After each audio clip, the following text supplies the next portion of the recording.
The play opens with two bedraggled acquaintances, Vladimir and Estragon, meeting by a leafless tree. Estragon notifies Vladimir of his most recent troubles.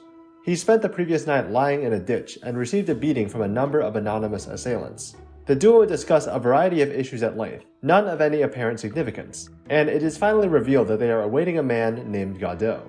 They are not certain if they have ever met Godot, nor if he will even arrive. Subsequently, an imperious traveler named Pazzo, along with his silent slave Lucky, arrives and pauses to converse with Vladimir and Estragon. Lucky is bound by a rope held by Pazzo, who forces Lucky to carry his heavy bags and physically punishes him if he deems Lucky's movements too lethargic.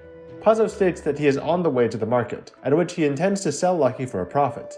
Following Pazzo's command, think, the otherwise mute Lucky performs a sudden dance and monologue, a torrent of academic-sounding phrases mixed with pure nonsense. Pazzo and Lucky soon depart, leaving the bewildered Estragon and Vladimir to continue their wait for the absent Godot. Eventually, a boy shows up and explains to Vladimir and Estragon that he is a messenger from Godot, and that Godot will not be arriving tonight, but surely tomorrow. Vladimir asks for descriptions of Godot, receiving only extremely brief or vague answers from the boy, who soon exits. Vladimir and Estragon then announce that they will also leave, but they remain on stage without moving. Vladimir and Estragon are again waiting near the tree, which has grown a number of leaves since it was last seen in Act 1. Both men are still awaiting Godot. Lucky and Pazzo eventually reappear, but not as they were previously. Pazzo has become blind, and Lucky is now fully mute.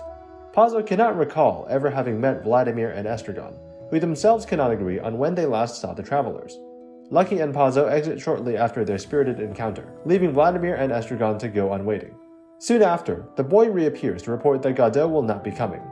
The boy states that he has not met Vladimir and Estragon before, and that he is not the same boy who talked to Vladimir yesterday, which causes Vladimir to burst into rage at the child, demanding that the boy remember him the next day so as to avoid repeating this encounter once more. After the boy exits, Vladimir and Estragon consider suicide, but they do not have a rope with which to hang themselves. They decide to leave and return the day after with a rope, but again, they merely remain motionless as the scene fades to black.